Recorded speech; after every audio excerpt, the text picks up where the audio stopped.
Deacon talvez não seja a criatura mais famosa do universo Alien, mas com certeza é uma das mais estranhas. Nascido nos momentos finais de Prometheus, esse ser de pele azulada tá longe de ser só mais um monstro com sangue ácido. Ele surgiu de uma verdadeira bagunça biológica, gosma preta, engenheiro, humanos infectados e uma lula mutante gigante. Nesse vídeo eu vou falar sobre o que é o Deacon, de onde ele veio e como ele se encaixa na árvore genealógica do Xenomorphos, e o que aconteceu com ele, porque parece que ele evaporou da história depois de tudo que aconteceu. E se você já achava que os Xenomorphos eram esquisitos, espere até você conhecer esse aqui. Mas antes, você já sabe, né? Já deixa aquele like, se inscreve aqui no canal, porque isso ajuda muito, gente. Assim o canal anda e assim eu vou poder trazer mais vídeos como esses aqui pra vocês. Então, bora pro vídeo.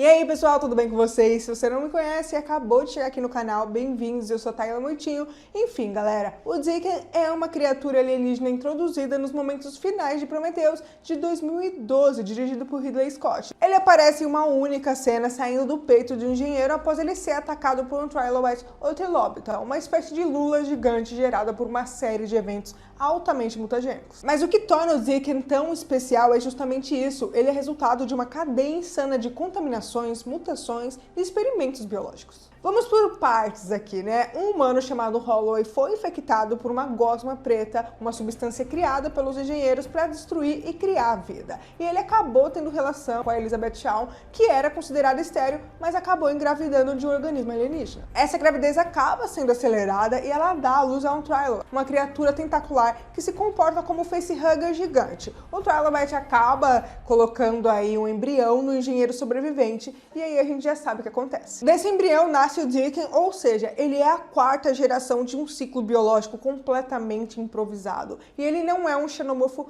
clássico, como a gente conhece lá em Alien, mas é como se fosse ali um protótipo esquisito, sabe? Que conecta os experimentos dos engenheiros com o que viria a se tornar um xenomorfo perfeito. O seu nascimento lembra muito do Chestbuster, mas com algumas diferenças notáveis. O Deacon já nasce com membros desenvolvidos, mandíbula e também até com cordão umbilical, sugerindo a gestação mais próxima da humana do que do tradicional parasitismo alienígena. O nascimento do Deacon é um processo tão complexo e estranho que parece um quebra-cabeça biológico vindo direto de um pesadelo de ficção científica. Tudo começa com uma substância misteriosa conhecida como gosma preta, uma espécie de líquido mutagênico criado pelos engenheiros. Essa gosma não é qualquer coisa, ela é capaz de destruir organismos inteiros ou gerar novas formas de vida, mas sempre de um jeito violento e instável. A forma como ela age depende muito como ela entra em contato com o organismo, se é inalada, ingerida ou até mesmo quando entra em contato direto com o material genético. Até então ele não percebe nada de diferente, mas dentro dele o processo já começou silenciosamente. O corpo do Holloway vai se transformando aos poucos, preparando o terreno para algo muito maior. O Deacon é uma criatura que imediatamente chama atenção pela sua aparência estranhamente alienígena, mas ao mesmo tempo com detalhes que parecem ecoar as criaturas clássicas da franquia Alien. E ele não tem o formato típico dos xenomorfos que a gente conhece,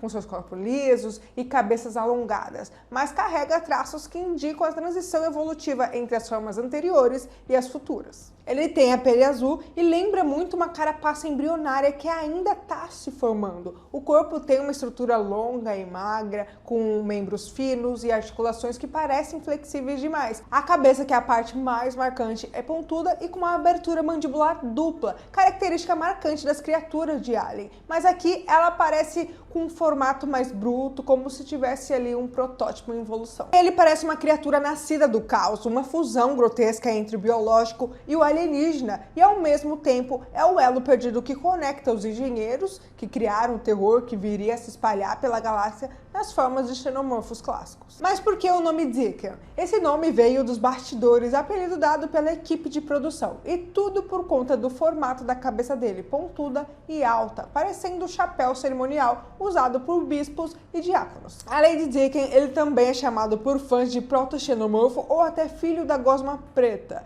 já que a origem dele envolve múltiplas mutações desencadeadas pela substância e nada nele é simples, né, galera? Nem o nome dele. E esse processo dele também levanta muitas questões sobre a natureza da criação dos engenheiros. Eles são capazes de manipular a vida em níveis quase divinos, criando seres tão perigosos que se voltam contra eles mesmos. O Deacon é a prova disso, um monstro que nasce da experimentação e do caos, um experimento que passa horror que viria a se espalhar pela galáxia na forma de xenomorfo. Mas aí você me pergunta, o Deacon é canônico? Sim, 100% canônico. Ele aparece no final de Prometheus, dirigido por Ridley Scott, que é uma prequel direto de Alien, ou seja, tá no cinema, tá valendo, é parte do universo oficial da franquia. Agora, é verdade que o Deacon desapareceu depois disso? Em Alien Covenant ele nem é mencionado, tá? Em vez disso, a gente tem os neomorfos e os experimentos bizarros do Android David. Nenhum sinal do bicho pontudo, mas isso não apaga a sua existência. E ele também aparece na HQ Firestone, da Dark Horse, que expande a história do Deacon, mas vale lembrar, a HQ é um universo expandido, ou seja, são oficiais, mas com peso menor que os filmes. A aparência do Deacon é uma das características que mais impressionam e intrigam os fãs da franquia Alien. Ele carrega uma mistura única de elementos orgânicos e grotescos que evocam tanto as formas primitivas quanto características futuristas, resultado direto da fusão genética entre o DNA dos engenheiros, a biologia humana e da mutação causada pelo fluido preto. Logo ao nascer, o Deacon já mostra uma estrutura corporal que lembra vagamente o xenomorfo clássico, mas ainda com traços menos definidos e mais brutos. Sua pele é escura, quase preta, com uma textura que parece tanto lisa quanto úmida, trazendo um aspecto viscoso e quase alienígena. Diferente do exoesqueleto do alien tradicional, o Deacon apresenta uma pele mais flexível, sugerindo uma forma de vida ainda em evolução. A cabeça do Deacon chama bastante atenção por sua forma alongada, que é uma clara inspiração para o design icônico do H.R. Giger para Alien. E outra coisa que eu queria falar com vocês, ele virou uma montanha.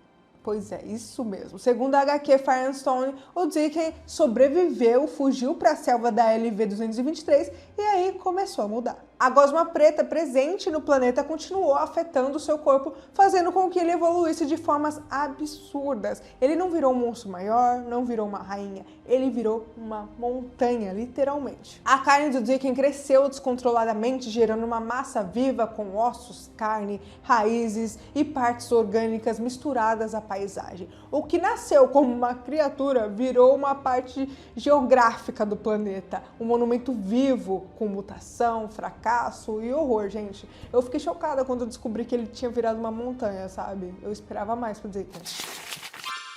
O Deacon pode ter aparecido por poucos segundos, mas ele deixou uma marca profunda na saga do Alien. Ele representa o caos da criação, uma criatura que não deveria existir, mas nasceu mesmo assim, horrível, fascinante e assustadoramente real. E é exatamente por isso que ele deve ser lembrado. E se você ficou até aqui, já deixa seu like, se inscreve aqui no canal e já me segue lá no Instagram pra ficar por dentro das novidades sobre filmes e séries. Ah, galera, um recadinho rápido aqui pra vocês, antes que eu me esqueça. Agora aqui no canal tem um clube de membros aqui no YouTube mesmo, então se você gosta do que eu faço, quiser dar aquela força pro meu trabalho continuar, é só dar uma olhadinha no link que vai estar aqui na descrição. E dependendo do nível de amigo, o seu nome pode aparecer aqui na tela no próximo vídeo. Ah, e tem mais conteúdo incrível esperando por você. É só clicar no vídeo que vai estar aparecendo aí na tela agora. E bom, por hoje é isso. Um grande abraço e até o próximo vídeo.